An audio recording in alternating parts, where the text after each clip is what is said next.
अस्सलामुअलैकुम, this is Moid Pirzada on 21 July 2024 Sunday का दिन है। सबसे पहले मैं आपको ये बताऊं कि मैं इस वक्त एक बहुत ही इंटरेस्टिंग जगह पे, खूबसूरत भी है लेकिन बहुत इंटरेस्टिंग जगह पे मैं बैठा हुआ हूँ और कई मील का पैदल मार्च करके मैं यहाँ पहुँचा हूँ। और यहाँ मेरे सामने ये उस किस्म की खूबसूरती, उस किस्म की इंटरेस्टिंग जगह नहीं है जैसी एक मॉडर्न दुबई होता है या दोहा होता है। यहाँ पर मेरे सामने इंसानी तारीख़ भी है, यहाँ मेरे सामने मॉडर्न स्ट्रक्चर्स भी हैं, टेक्नोलॉजी भी है, मेरे सामने खूबसूरती भी बहुत है, मेरे सामने बदसूरती भी बहुत है, गुर्बत भी है, एफ्लुएंस भी है। मेरी कोशिश थी कि यहाँ कुछ इस तरह से मैं खींचता कि मैं इमेजेस आपको दिखाता, लेकिन लाइट ऐसी आ रही है बदकिस्मती से कि मैं इमेजेस आपको दिखा नहीं सकता यहाँ के। लेकिन मैंने इमेजेस खींचे बहुत हैं, अपने कैमरे में मैंने सेव किए हैं। मेरी कोशिश होगी कि बहुत जल्द जैसे ही मुझे मौका मिले किसी पूरी वीडियो करूँ इस जगह के हवाले से, बहुत सी इन्फॉर्मेशन जो है आपसे शेयर करूं along with the video footage. अब मैं आता हूं पाकिस्तान की पॉलिटिकल डेवलपमेंट की तरफ, जहां बुनियादी सवाल जो इस वक्त मेरे सामने है वो ये है कि क्या इमरान खान ने भी ये डिमांड कर दिया है कि पाकिस्तान के अंदर नए सिरे से इलेक्शन होने चाहिए? क्या इमरान खान भी ये समझते हैं कि 8 फरवरी 2024 के जो इंतखाबात हैं अब वो बेसूद हो चुके हैं? क्योंकि अखबारी रिपोर्टर्स के साथ जब कहते हैं कि सैटरडे के दिन, हफ्ते के दिन उनकी मुलाकात हुई तो इमरान खान ने कहा कि पाकिस्तान के मसाइल का हल ये है कि यहाँ पर एक फ्री, फेयर, ट्रांसपेरेंट, शफाफ इंतखाबात भी होने चाहिए और यहाँ पर इकनॉमिक रिफॉर्म्स भी होनी चाहिए। तो अगर इमरान खान वाकई ऐसे सोचते हैं तो इसकी सिग्निफिकेंस क्या है और इसके अंदर किस किस्म के रिस्क हैं, ये मेरा बुनियादी सवाल है। लेकिन इससे पहले कि मैं इस बुनियादी सवाल की तरफ चलूँ, मैं कुछ और चीज़ें और डेवलपमेंट भी आपके सामने जिक्र कर दूँ। एक बहुत बड़ी डेवलपमेंट वो है जहाँ chief justice supreme court Pakistan जनाब काजी फायज़ ईसा साहब को 7-8 दिन में दूसरी एक शिकस्त और ह्यूमिलिएशन और एम्बेरसमेंट का सामना करना पड़ा रिज़र्व सीट्स के हवाले से, जहां पर एक प्रैक्टिस एंड प्रोसीजर कमेटी में उनके खिलाफ जो है वो फैसला हुआ। इसकी तफसीलात क्या है, इसकी अहमियत क्या है, वो मैं आपके सामने रखता हूँ। दूसरी डेवलपमेंट वो है जहाँ आप देखते हैं कि खैबर पख्तूनख्वा की हुकूमत ने बन्नू में जो बदकिस्मती से फायरिंग का इंसिडेंट हुआ उसके ऊपर उन्होंने बिलाखिर एक जुडिशल कमीशन, एक single member Peshawar high court के एक एक्टिंग सर्विंग जज की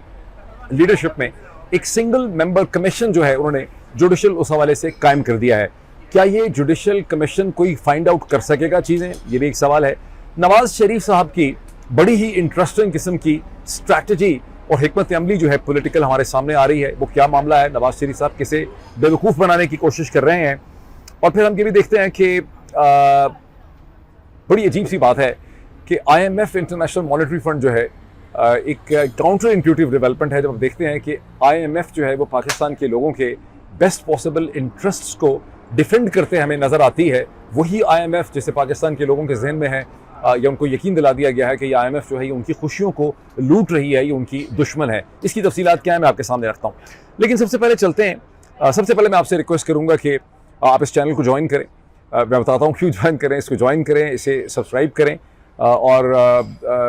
इसको शेयर करें, इसके ऊपर कमेंट्स करें, इसकी नोटिफिकेशंस को खोलें। पिछले 24 घंटे में एक बार एक नई डेवलपमेंट ये हुई है कि जो फायरवॉल का जिक्र तो पहले से चला आ रहा है, जो बफरिंग होती है उसकी सैकड़ों दफ़ा लोगों ने इसकी कंप्लेन भी की है, लेकिन अब हुकूमत एक नई बिडिंग कर रही है अपनी फायरवॉल को इम्प्रूव करने के लिए। कहा जा रहा है कि पेपरा रूल्स के तहत ये बिडिंग की जाएगी और फायरवॉल में डीप पैकेट इंस्पेक्शन कैपेबिलिटी जो है वो पैदा की जाएगी और जिसमें लेयर 7 तक जो है आप एग्जामिन कर सकते हैं।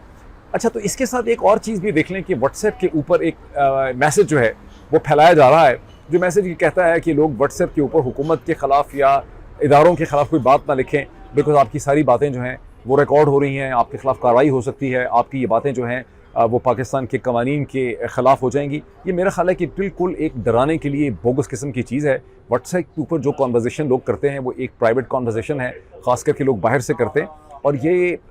अगर कोई रिकॉर्ड कर भी ले, अव्वल तो पता नहीं कितनी रिकॉर्ड करते हैं कि नहीं करते, लेकिन अगर आप इमेजिन करें कि हज़ारों लोगों की कॉन्वर्जेशंस को व्हाट्सएप के ऊपर अगर रिकॉर्ड कर भी लिया जाए तो उसकी बेसिस पे लोगों को प्रोसिक्यूट करना, उसको डॉक्यूमेंट करना, उसके ऊपर को फैसला करना जो है बड़ा मुश्किल किस्म का काम है। इससे पता ये चलता है कि एक डेस्परेट अटेम्प्ट की जा रही है पब्लिक नैरेटिव को, बयानिए को कंट्रोल करने के लिए, और पब्लिक नैरेटिव और बयानिया जो है वो इस रजीम से कंट्रोल आ नहीं रहा, उसके पास कंट्रोल नहीं हो पा रहा। अच्छा जी, अब हम चलते हैं इमरान खान की तरफ। कहते हैं कि हफ्ते के दिन में जो रिपोर्ट हुआ है कि इमरान खान ने जब अखबारी रिपोर्टर्स के साथ बात की तो उन्होंने कहा कि पाकिस्तान के मौजूदा मसाइल के 2 किस्म के हल हैं। एक ये कि यहाँ पर ट्रांसपेरेंट शफाफ इलेक्शन होने चाहिए, दूसरा यहाँ पर इकनॉमिक रिफॉर्म्स होनी चाहिए। अब इमरान खान जो कह रहे हैं ये जुड़ जाता है उस बयानिए से जो गुज़श्ता कई दिनों से जनाब मौलाना फजल रहमान पेडल कर रहे हैं। मैं खाली उसकी तरफ इशारा नहीं कर रहा कि 24 घंटे पहले जुम्मे और हफ्ते के दरमियान में मौलाना फजल रहमान की एक स्टेटमेंट फिर हमारे सामने आई, जब उन्होंने कहा कि पाकिस्तान तहरीक इंसाफ ने असूली तौर पर फैसला कर लिया है कि नए इलेक्शंस की सूरत में वो असम्बलियाँ छोड़ देंगे, खैबर पख्तूनख्वा बाकी जगहों से वो बाहर निकल आएंगे। ये तो उनकी स्टेटमेंट गर्दिश कर रही है। मैं आपको याद ये करवा रहा हूँ कि मौलाना फजल रहमान ने चंद दिन पहले भी ये कहा था कि अब ये इंतखाबात बेसूद हो चुके हैं, ये बुरी तरह से रिग हुए हैं और यहाँ पर एक नए इलेक्शंस की ज़रूरत है। इसी किस्म की बात जो है तहरीक तहफ़्फ़ुज़ आईन पाकिस्तान की जो कमेटी का इजलास हुआ महमूद खान अचज़ई की लीडरशिप में, जिसमें 6 जमाती ये इत्तेहाद था, जहाँ मजलिस वहदतुल मुस्लिमीन के लीडर जनाब अल्लामा नासिर अब्बास साहब भी मौजूद थे, जहाँ सुन्नी इत्तेहाद काउंसिल के साहिबजादा हामिद रज़ा भी मौजूद थे, जहाँ पाकिस्तान तहरीक इंसाफ के बैरिस्टर गौहर साहब भी मौजूद थे, वहाँ पर उमर अयूब भी मौजूद थे, रऊफ़ हसन भी मौजूद थे। वहाँ भी जो 2 चीज़ें बात की गई, एक तो वहाँ पर बात तो थी बन्नू की जो इंसिडेंट हुआ फायरिंग का, उसके हवाले से मुतालबा किया गया कि जुडिशल कमीशन होना चाहिए, इंक्वायरी होनी चाहिए, बहुत प्रोटेस्ट किया गया। लेकिन वहाँ 2 कॉन्ट्रडिक्टरी बातें भी की गई जो इमरान खान की मैं चीज़ के साथ जोड़ रहा हूँ। एक ये कि कहा गया कि हम सुप्रीम कोर्ट ऑफ पाकिस्तान का रिजर्व सीट्स का जो फुल कोर्ट का फैसला आया है 12 जुलाई का, हम उसे वेलकम करते हैं, हम चाहते हैं कि इस फैसले के ऊपर अमल दरामद हो। लेकिन साथ ही ये भी कहा गया, जिससे थोड़ी सी कन्फ्यूजन होती है, साथ ये भी कहा गया कि ये फॉर्म 47 की जो हुकूमत है, इस फॉर्म 47 की हुकूमत को रिज़ाइन करना चाहिए और पाकिस्तान में नए इंतखाबात होने चाहिए। अब वापस आ जाए इमरान खान के ऊपर अडयाला जेल में कि अखबारी रिपोर्टर्स के साथ बात करते हुए आपने एक हेडलाइन देखी होगी शायद कि इमरान खान ने कहा कि पाकिस्तान पीपल्स पार्टी के साथ नो कॉन्फिडेंस मूव या मोशन के हवाले से किसी किस्म की कॉपरेशन या इत्तेहाद या अलायंस नहीं हो सकता, बिकॉज इमरान खान का कहना यह था कि पाकिस्तान पीपल्स पार्टी और PMLN दोनों फॉर्म 47 पे हैं, दोनों जुड़े हुए हैं, दोनों में कोई फ़र्क नहीं है, इनडिस्टिंग्विशेबल हैं और हम इनके साथ कोई कॉपरेशन जो है वो नहीं कर सकते। और वहाँ पर उन्होंने अब और साथ उन्होंने भी इलेक्शन की जो है वो बात कर दी। तो अब कई डायरेक्शन से इलेक्शन की बात हो रही है। मौलाना फजल रहमान हो गए, इमरान खान हो गए, तहरीक तहफ़्फ़ुज़ आईन पाकिस्तान हो गया और फिर बहुत सी अखबारी स्पेकुलेशंस हैं। मुझे इस पूरी चीज़ के अंदर मुझे थोड़ा सा परेशानी ये है कि नए इलेक्शंस की ज़रूरत तो पाकिस्तान की मिलिट्री हुंता को भी है। ये जो 2.5 जर्नल साहिबान जो हैं अपने आप को पाकिस्तान की इस्टेब्लिशमेंट कहते हैं, इनकी भी बहुत बड़ी दिली ख्वाहिश यही है कि नए इंतखाबात हो जाने चाहिए। बिकॉज 8 फरवरी 2024 के इंतखाबात को इन्होंने जिस बेदर्दी से लूटा और चोरी किया, जहाँ इन्होंने पाकिस्तान तहरीक इंसाफ की 80-90 सीटें मार दी। 80-90 सीटें मारने के बाद मेरे जैसे नाचीज़ का बेवकूफ़ आदमी का तो ये ख्याल था कि शायद इनका कोई काउंटर प्लान होगा कि बाद में कोई करेक्शन करेंगे। 80 सीटें मार दी हैं, 40 जो हैं वापस दे देंगे, रिजर्व सीट्स उनको लेने देंगे। लेकिन उम्मीदें जो हैं उस वक्त दम तोड़ जाती हैं जब आप देखते हैं कि तारिक महमूद जहांगीरी जो हैं इस्लामाबाद हाई कोर्ट के जज, वो जो इलेक्शन ट्रिब्यूनल को हेड कर रहे थे, जिसमें इस्लामाबाद की 3 सीटों का फैसला वो ऑलमोस्ट कर चुके होते इस वक्त, जहाँ पे अली बुखारी भी हैं, जहाँ पर शोएब शाहीन साहब भी हैं, वो जीते, पीपल्स पार्टी तहरीक इंसाफ ने जीती हुई हैं। उसका रास्ता रोक दिया गया justice chief justice Aamir Farooq साहब के ज़रिए, जब उन्होंने चंद दिन पहले वहाँ पर उन्होंने एक स्टे ऑर्डर दिया। तो जो आपको एक उम्मीद थी कि ये जो मिलिट्री हुंता है 2.5 जनरल साहब की, इनका कोई विजन होगा करेक्शन का, कोई वे फॉरवर्ड इनके पास होगी, वो तो यहाँ पे है नहीं। तो अब ये तवक्कुआत इमरान खान को या तहरीक तहफ़्फ़ुज़ आईन पाकिस्तान की लीडरशिप को क्या ऐसी एक्सपेक्टेशन है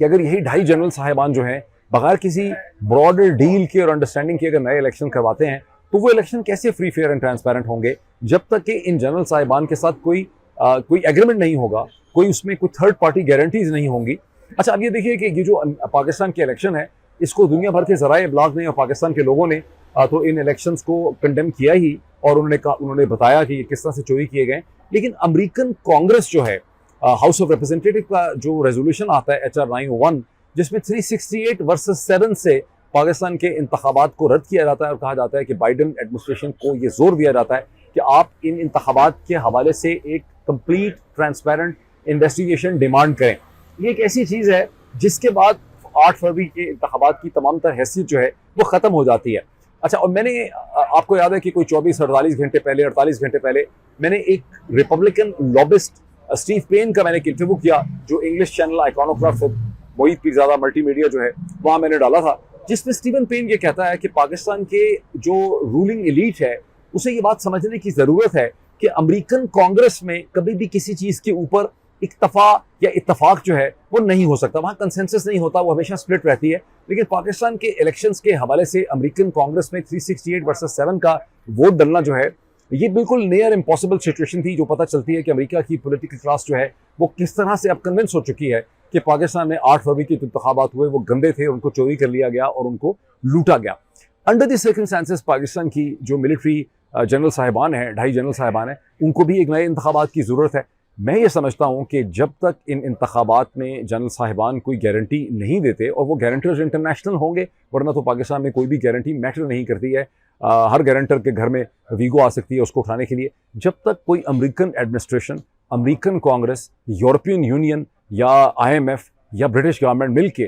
कोई गारंटीज़ नहीं देते कि पाकिस्तान में एक फ्री, फेयर, ट्रांसपेरेंट, शफाफ, जस्टिफाइड, क्रेडिबल इलेक्शन हो सकते हैं, मुझे नहीं लगता कि अगले आने वाले इलेक्शंस जो हैं वो भी कोई हल निकाल पाएंगे। क्योंकि अगर ये जो 2.5 जनरल साहिबान हैं, इनकी यही मसाइल रहेंगे जो इस वक्त हैं, इनको खुद भी एक सेफ पैसेज चाहिए, इनकी फैमिलीज़ को भी एक सेफ पैसेज चाहिए, तो उतनी देर तक पाकिस्तान में कोई इलेक्शन जो है वो नहीं हो सकेंगे ठीक तरह से। बिकॉज अगर इन्होंने पहले 70-80 सीटें मारी थी तहरीक इंसाफ की, तो अब 40 मार देंगे। ये अपने हिसाब से ज़्यादा एक नई किस्म की रियलिटी, एक नई हकीकत को जन्म दे देंगे। बिकॉज जैसे ही नए इलेक्शन होंगे, 8 फरवरी 2024 की तमाम तर हकीकत ख़त्म हो जाएगी, एक नया बयानिया और एक नया नैरेटिव शुरू हो जाएगा, जिसमें कहा जाएगा कि हाँ, वो तहरीक इंसाफ 8 फरवरी 2024 को तो ज़्यादा पॉपुलर थी, लेकिन उसके बाद चूंकि बहुत सी डेवलपमेंट्स हुई, वो कुछ कर नहीं सके, पार्टी स्प्लिट हो गई, उसमें आपस में फूट पड़ चुकी भी थी, इसलिए अब उनकी जो टोटल सीटें हैं वो हैं ही 115 या 110 हैं, और इस तरह की एक सूरत हाल पैदा कर दी जाएगी। तो मैं समझता हूँ कि इमरान खान और उनकी रफ़्क़ाकार और तहरीक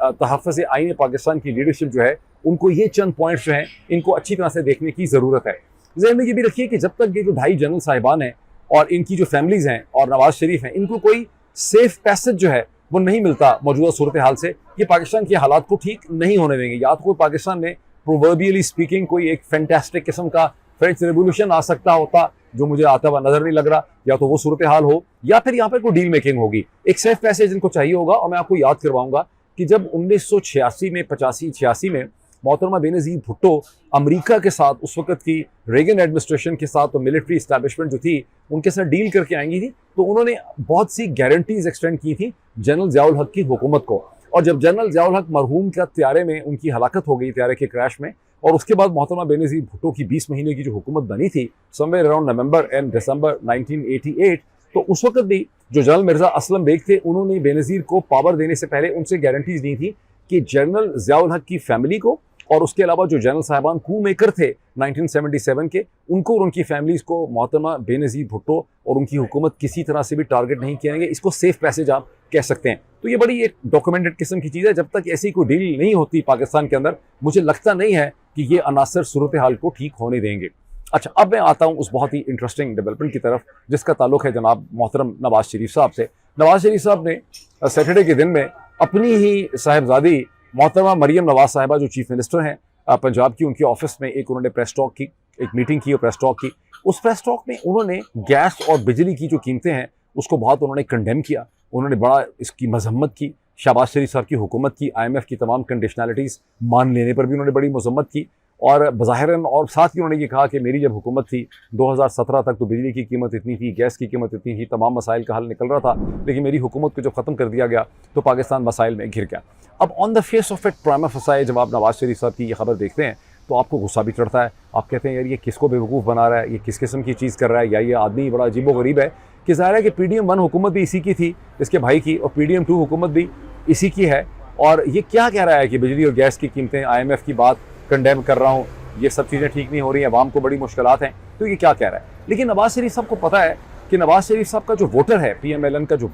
बेस है उनका वोटर का, वो बड़ा बेवकूफ़ किस्म का बेस है। तो नवाज शरीफ साहब यहाँ एक बड़े क्लेवर, चालाक तरीके से इन लोगों को मज़ीद बेवकूफ़ बनाने की कोशिश कर रहे हैं। वहाँ ये मसलसल आइडिया प्लांट कर रहे हैं। और अगर आप पिछले गुज़िश्ता कई हफ्तों, महीनों में जावेद लतीफ़ साहब की, राना सनाउल्लाह साहब की बहुत सी स्टेटमेंट्स याद करें, तो आइडिया ये प्लांट करने की कोशिश की जाती है PMLN के सपोर्ट बेस के अंदर कि नवाज शरीफ साहब के साथ हाथ हो गया है। नवाज शरीफ साहब बेचारे बड़े बेबस हैं, बेचार हैं, लाचार हो चुके हुए हैं, और सारी की सारी ताकत जो है वो मिलिट्री के जनरल साहिबान या इस्टेब्लिशमेंट और शहबाज शरीफ साहब एक्सरसाइज कर रहे हैं। और नवाज शरीफ साहब जो हैं वो आवाम का दुख दर्द और रखते हैं। तो ये नवाज शरीफ साहब की इस किस्म की थिंकिंग है, इस किस्म की उनकी स्ट्रैटेजी है, जिसमें अपने वोटर बेस की वो हमदर्दियाँ अपने साथ रखना चाहते हैं, विद व्यू टूवर्ड्स कि अगर मुमकिन इलेक्शन होते हैं तो मैं और मेरी बेटी जो है वो पॉपुलर साइड पर रहें, और हम कहें कि ये तो शहबाज शरीफ साहब की जो सारी मिस्टेक्स हैं उन्होंने सब कुछ किया। अब आ जाएँ उस चीज़ की डेवलपमेंट की तरफ, जहाँ आप देखते हैं कि काजी फायज़ ईसा साहब को एक और शिकस्त का सामना करना पड़ा। वो शिकस्त का सामना आज मतलब मज़ीद, क्योंकि वो डिसीजन जो हुआ है एक दिन पहले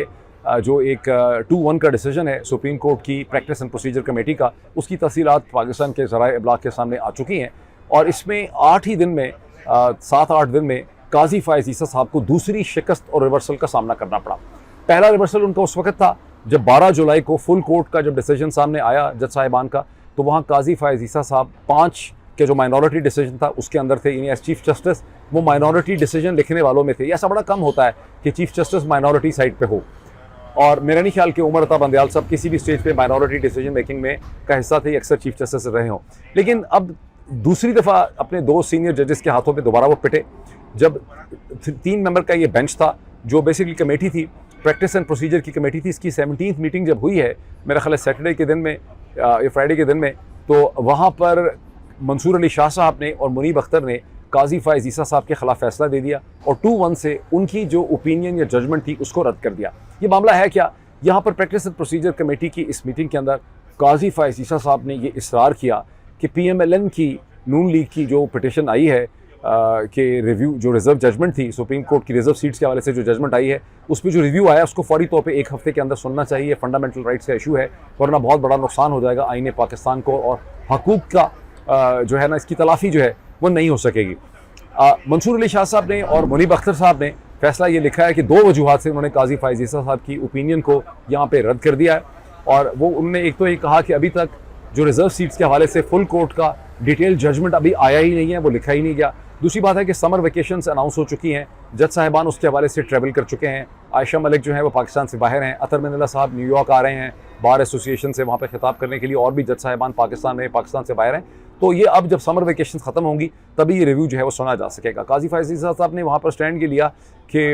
इनकी छुट्टियाँ वापस करनी चाहिए, 1 हफ्ते के अंदर अंदर आयशा को वापस बुलाएं, अतर मिनल्ला को वापस बुलाएं, लेकिन उनकी इस बात को रद्द कर दिया गया। वकला ने और लीगल एक्सपर्ट्स ने बड़ी हैरत का इजहार किया कि काजी फ़ायज़ ईसा साहब ने बहुत सी रिव्यू पिटिशन सुनी ही नहीं है। 2 फैसले खास करके काबिल ज़िक्र हैं। एक उनके जनवरी 13, 2024 का फैसला जहां उन्होंने बल्ला छीना था इमरान खान की जमात तहरीक इंसाफ से, वहाँ जो रिव्यू पिटिशन PTI ने डाली थी, अगर इलेक्शन से पहले उसको सुन लेते, वो उन्होंने अभी तक नहीं सुनी, लेकिन इलेक्शन से पहले सुन लेते तो इलेक्शन कमीशन ऑफ पाकिस्तान को वो मनमानी करने का मौका मिलता ही ना, जिसके नतीजे में उन्होंने तहरीक इंसाफ को आज़ाद उम्मीदवारों में कन्वर्ट कर दिया और ये सारा गंद और सारा कयास जो मचा रहा है वो होता ही ना। दूसरी जो रिव्यू पिटिशन वो नहीं होने दी है, वो जब सुप्रीम कोर्ट के एक बेंच ने मिलिट्री कोर्ट्स को नल एंड वॉइड करार दिया था, तो फिर एक लार्जर बेंच के जरिए काजी फ़ायज़ ईसा साहब ने उस फैसले को सस्पेंड करवा दिया। उसके बाद से उस पर कोई फर्दर प्रोग्रेस हो ही नहीं सकी, और वो लोग बेचारे 100 के करीब जो हैं वो भी मिलिट्री ट्रायल्स के अंदर या कोर्ट्स के अंदर जो है वो फंसे हुए हैं। लेकिन यहाँ पर फिर जाहिर है कि लीगल एक्सपर्ट्स ये कहते हैं कि काजी फ़ायज़ ईसा साहब जो हैं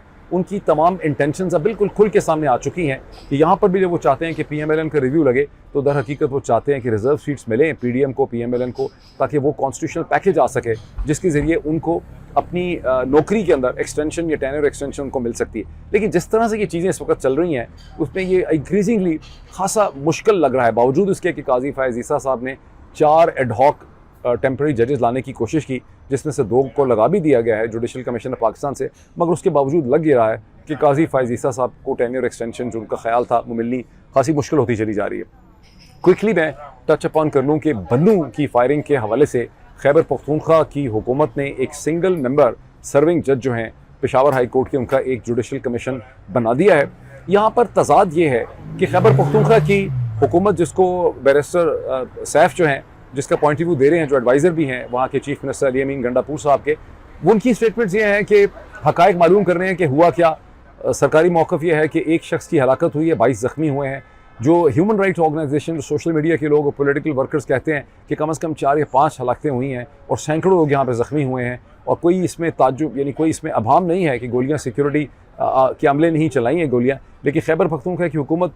ऐसे इसको प्रेजेंट कर रही है कि ये पता ही नहीं कि गोली किसने चलाई है और उसके मामले की तह तक पहुँचना है। अभी जो सिंगल मेंबर जुडिशल कमीशन बनाया गया है, क्या ये इमरान खान की उस डिमांड को फुलफ़िल करता है जो उन्होंने सैटरडे को डिमांड की जब अखबारी रिपोर्टर से मिले? उन्होंने कहा कि यहाँ पर एक जुडिशल इंक्वायरी होनी चाहिए, या ये जुडिशल कमीशन जो है ये महज एक लॉलीपॉप है जिसके ज़रिए लोगों को ठंडा करने की कोशिश की जा रही है। मेरा अंडरस्टैंडिंग ये है कि अभी भी खैबर पख्तूनख्वा के बन्नू में, जहाँ पुलिस लाइन चौक है, वहाँ पर बन्नू कैंट से कुछ फासले पे बिल्कुल उसके सामने आप कह सकते हैं, अभी भी एक बहुत बड़ा धरना और सिट इन जो है वो जारी है अमन कमेटी का, और ये लोग जो है मुतालबे कर रहे हैं अपने हिसाब से, और मेरा ख्याल है कि ये भी ख़त्म नहीं हुआ। तो ये मेरा ख्याल है कि खैबर पख्तूनख्वा की हुकूमत जो है वो एक प्रेशर डाइवर्जन यानी एक डाइवर्शनरी टैक्टिक्स यहाँ पे इख्तियार कर रही है। लेट्स सी कि अगले चंद दिनों में इस हवाले से जो है वो क्या होता है। अब मैं आ जाऊँ उस डेवलपमेंट पे जो बड़ी काउंटर इंट्यूटिव है, जिसका मैंने शुरू में जिक्र किया कि IMF जो है, जिसको पाकिस्तान के लोगों की तमाम तर ख्वाहिशात, उमंगों और उनकी इंटरेस्ट का दुश्मन समझा जाता है पाकिस्तान में, उसने शहबाज शरीफ साहब की हुकूमत के ख़तरनाक किस्म के अज़ाइम के रास्ते में वो एक रुकावट बन गई है। जब IMF ने हुकूमत का सॉवरन वेल्थ फंड के जो उन्होंने रूल्स रेगुलेशन बनाए थे वो उन्होंने उस पर एतराज़ कर दिया और हुकूमत को उन्होंने डिक्टेशन दी है और ये सॉवरन वेल्थ फंड के तमाम जो प्रोसीजर्स हैं उसे चेंज करवा दिया है IMF ने और हुकूमत ने उसको मान भी लिया है। एक तरह से हुकूमत उस पर सरेंडर कर दिया। ये है क्या मामला, इससे आपको समझ नहीं आएगा। सॉवरन वेल्थ फंड में शहबाज शरीफ साहब की हुकूमत ने ये बनाया कि सॉवरन वेल्थ फंड जो है वो डायरेक्ट नेगोशिएशंस कर सकती है मशरक़ वस्ता की हुकूमतों के साथ, जिसमें मुत्तहिदा अरब इमारात, कतरी, बहरी, ओमानी वगैरह शामिल हैं। और पाकिस्तान की 6 पब्लिक सेक्टर की जो प्रॉफिटेबल कंपनीज़ हैं बड़ी बड़ी, जो उनको लिस्ट किया गया कि इनको आप नेगोशिएशन के ज़रिए सेल कर सकते हैं। और ये कंपनीज़ कौन सी हैं? इसके अंदर OGDCL भी है, इसके अंदर पाकिस्तान पेट्रोलियम लिमिटेड PPL भी है, इसमें मारी पेट्रोलियम भी है, इसके अंदर नीलम जेहलम हाइड्रो पावर प्रोजेक्ट भी है और एक और कंपनी भी है 6। और ये जहन में रखें कि ये वो 6 कंपनीज़ हैं जिन्होंने 2022 और 2023 में इनका तकरीबन अंदाज़न 400 अरब रुपए का इन कंपनीज़ ने नेट प्रॉफिट अर्न किया। ये रेवेन्यू नहीं मैं आपको इनका बता रहा, यानी आमदनी नहीं है ये इनकी, ये तमाम अखराजात निकाल के इनका नेट प्रॉफिट है। इन कंपनीज़ को सॉवरन वेल्थ फंड ने बेचना था कि सॉवरन वेल्थ फंड जो है वो डायरेक्ट नेगोशिएशंस करेगी,